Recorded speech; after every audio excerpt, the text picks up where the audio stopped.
Hello, welcome to happy family talks. పచ్చకారంతో ఆవకాయ రోహిణి కార్తిలో పెడుతున్నాము. ఇది చాలా ప్రత్యేకంగా ఉంటుంది. తెల్ల గులాబీ మామిడికాయలు ఇలా ముక్కలు కొట్టించుకుని ఇదంతా కూడా కేజీ ముక్కలు ఉంటాయి, శుభ్రం చేసుకున్నవి. ఇక్కడ మీరు చూస్తున్నది పచ్చకారం. తూర్పుగోదావరి జిల్లాలో మాత్రమే దొరుకుతుంది. ఈ కారం ఖరీదు ఎక్కువ, 1500 నుంచి 200 రూపాయల దాకా ఉంటుంది.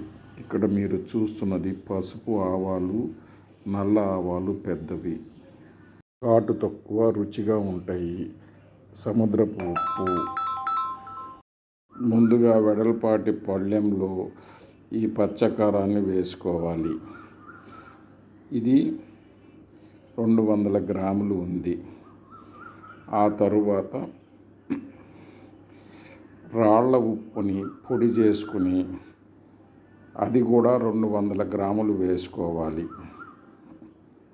ఆ తర్వాత మనం చూపించిన ఆవాలు పొడి కొట్టుకుని అది కూడా 200 గ్రాములు వేసుకోవాలి.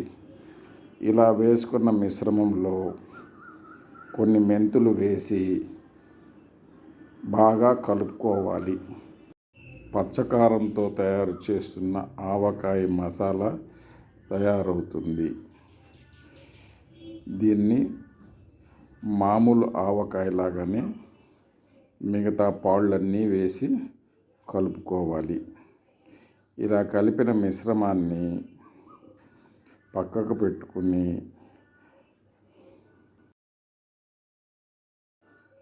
వెడల్పాటి గిన్నె తీసుకుని అందులో ఒక 50 ml ఆవ నూనెను వేసుకోవాలి. ఇది కోల్డ్ ప్రెస్డ్ ఆవల నూనె. ఆ తరువాత కోల్డ్ ప్రెస్ నువ్వుల నూనెను ఒక 200 ml వేసుకుని అందులో ముక్కలని నానబెట్టుకోవాలి.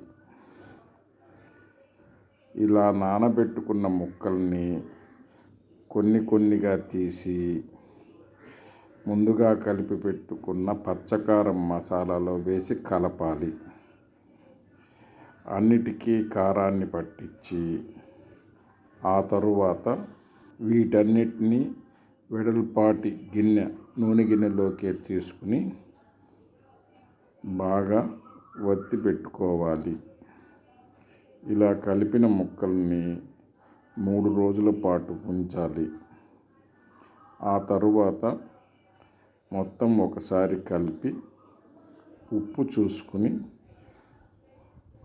నిలవ ఉంచడానికి గాజు సీసా కానీ జాడీ కానీ పెట్టుకుంటే బాగుంటుంది.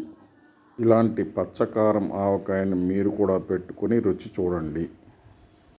Thank you for watching. ఒక లైక్ ఇచ్చి సబ్స్క్రైబ్ చేయటం మర్చిపోకండి.